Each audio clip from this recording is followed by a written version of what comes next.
Pembelajaran diferensiasi adalah pendekatan pembelajaran yang mengakui bahwa setiap peserta didik memiliki gaya belajar, kecepatan belajar, dan kekuatan yang berbeda-beda.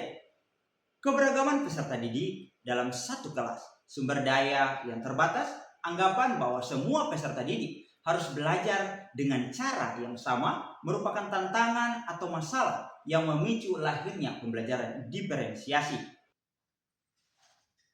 Assalamualaikum warahmatullahi wabarakatuh dan salam sejahtera untuk kita semua. Perkenalkan, nama saya Edgar. Saya adalah guru mata pelajaran bahasa Inggris di salah satu sekolah yang berada di perbatasan Provinsi Sulawesi Tengah dan Maluku Utara. Dan pada video ini, saya pun ikut berpartisipasi dalam Jambore GTK Hebat tahun 2024. Dan saya akan berbagi bagaimana proses pembelajaran diferensiasi pada mata pelajaran bahasa Inggris tentang Describing People kelas 8 di SMP Negeri 4 Bokan Kepulauan, Kabupaten Bangka Laut, Provinsi Sulawesi Tengah.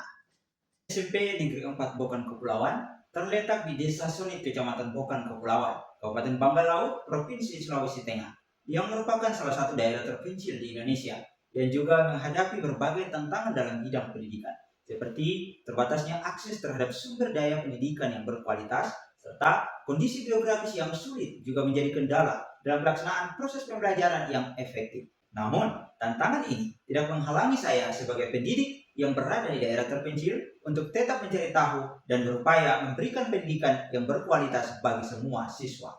Seiring berjalannya waktu, dalam konteks penerapan kurikulum merdeka, pemanfaatan teknologi juga menjadi sangat penting untuk mengatasi berbagai tantangan yang dihadapi oleh daerah terpencil.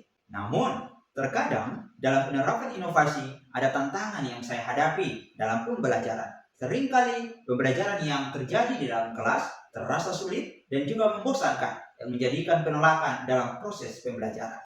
Pemilihan pendekatan model serta metode pembelajaran yang sesuai dengan gaya belajar siswa dan karakteristik materi untuk mencapai tujuan yang diinginkan, saya memilih media yang akan digunakan dan disesuaikan dengan materi secara karakteristik belajar peserta didik.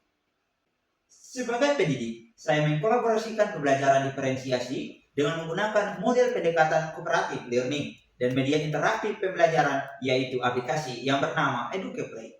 Sebagai pendidik, saya berusaha memaksimalkan serta memanfaatkan teknologi yang ada dengan menggunakan media pembelajaran yang interaktif. Tujuannya agar proses pembelajaran lebih terstruktur secara sistematis serta lebih berpusat kepada peserta didik, lebih menarik dan menyenangkan serta tercapai tujuan pembelajaran sesuai dengan yang direncanakan. Pada langkah awal, sebelum melakukan aksi, saya berkonsultasi dan berkolaborasi dengan kepala sekolah, rekan sejawat untuk mencari tahu gaya belajar masing-masing peserta didik. Selanjutnya, saya mempersiapkan perangkat pembelajaran dengan baik sesuai dengan model dan media pembelajaran. Untuk pelaksanaan pada kegiatan pendahuluan, para peserta didik pun mempraktikkan sebuah praktik baik untuk pembiasaan, yakni berdoa bersama-sama serta memberikan salam sebelum pelajaran dimulai. Selanjutnya, saya mengecek kehadiran para siswa dan mengecek penguasaan kompetensi yang sudah dipelajari sebelumnya tentang penggunaan simple present tense dalam teks deskriptif serta menjelaskan apa tujuan dan manfaat pembelajaran yang akan dipelajari pada pertemuan ini. Dalam kegiatan inti, saya meminta peserta didik secara bersama mengamati gambar, foto terkait kata sifat tentang deskripsi fisik orang serta ungkapan meminta informasi tentang deskripsi fisik serta karakter orang. Ini disebut dengan diferensiasi konten. Setelah itu, saya meminta siswa secara bersama-sama mempraktikkan cara pengucapan kata sifat yang sudah dipelajari. Selanjutnya, secara individu sebagai bahan evaluasi diri, peserta didik melengkapi teks deskriptif sederhana terkait orang dengan menggunakan aplikasi EducaPlay yang dibuat dalam bentuk games yang dikemas semenarik mungkin agar dapat menarik perhatian peserta didik pada saat pembelajaran. Ya, kamu yang di sini kasih tunjuk orang mana yang betul.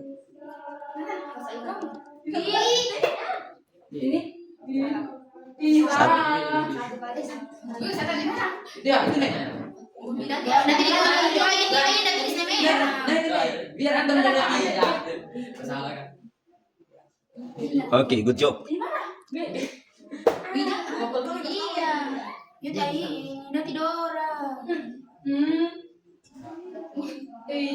Satu kali lagi. Itu deh, yang itu bukan ya, ini aja. Ya, kamu kasih tahu juga temanmu. Ini bukan, Jangan kembali. Ya, mantap, Bre. Ya. Apa? Ini. Berapa?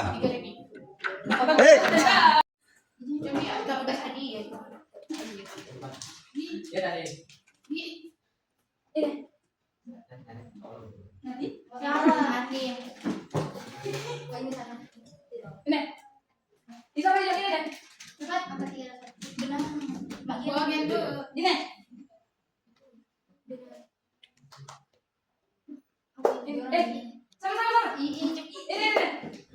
Ini juga.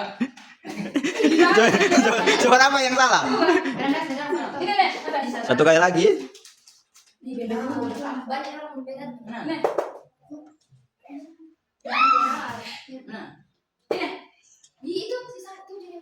Hitung temanmu hitung siapa yang paling benar.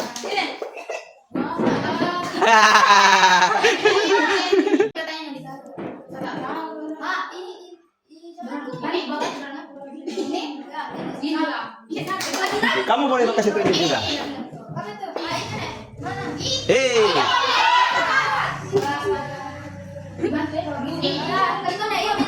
Perhatikan jawaban yang benar. Ya, kalau jadi sepeda makin.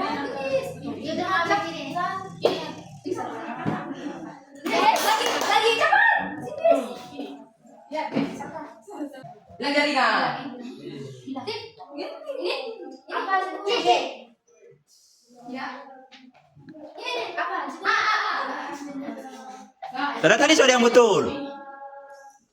B.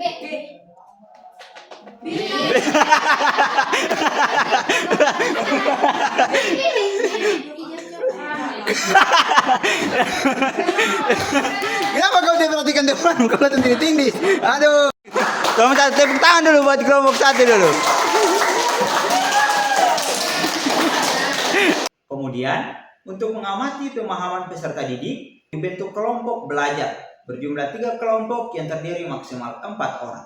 Selanjutnya, saya memberikan 3 LKPD dengan beberapa buah foto atau gambar tokoh. Kemudian, masing-masing kelompok memilih salah satu untuk dikerjakan dalam kelompok sesuai minatnya. Ini disebut dengan diferensiasi proses. Selanjutnya, peserta didik menyusun teks deskriptif tulis sederhana dan singkat berdasarkan mind map yang telah dibuat oleh masing-masing kelompok. Selama pembelajaran, saya membimbing setiap kelompok belajar pada saat mereka bekerja kelompok. Setelah itu, peserta didik mempresentasikan hasil diskusi kelompok mereka dan masing-masing kelompok menilai dan mengomentari secara lisan hasil diskusi atau presentasi kelompok lain. Pada kegiatan penutup, saya memfasilitasi peserta didik membuat butir-butir kesimpulan mengenai struktur teks deskriptif, dan terakhir saya menutup pembelajaran dengan kembali meminta para peserta didik berdoa bersama-sama sebelum meninggalkan sekolah. Nah, dalam kegiatan pendahuluan, inti dan penutup, pembelajaran diferensiasi dengan menerapkan model pendekatan kooperatif learning dan pemanfaatan media penunjang EducaPlay. Peserta didik dapat berpikir kritis, lebih aktif saat pembelajaran berlangsung, dan dapat mengembangkan hubungan kerjasama yang baik dalam kelompok. Sehingga diharapkan peserta didik menjadi semangat mengikuti pembelajaran, mampu berpikir kritis, dan mampu memecahkan masalah. Sebagai guru, kita dituntut untuk kreatif dan inovatif dalam menentukan metode, media, dan model pembelajaran yang sesuai dengan materi ajar, agar tujuan pembelajaran dapat tercapai sesuai yang diharapkan, kapanpun dan dimanapun kita berada. Mari menjadi guru kreatif, inovatif, dan inspiratif. Salam satu profesi. Assalamualaikum warahmatullahi wabarakatuh.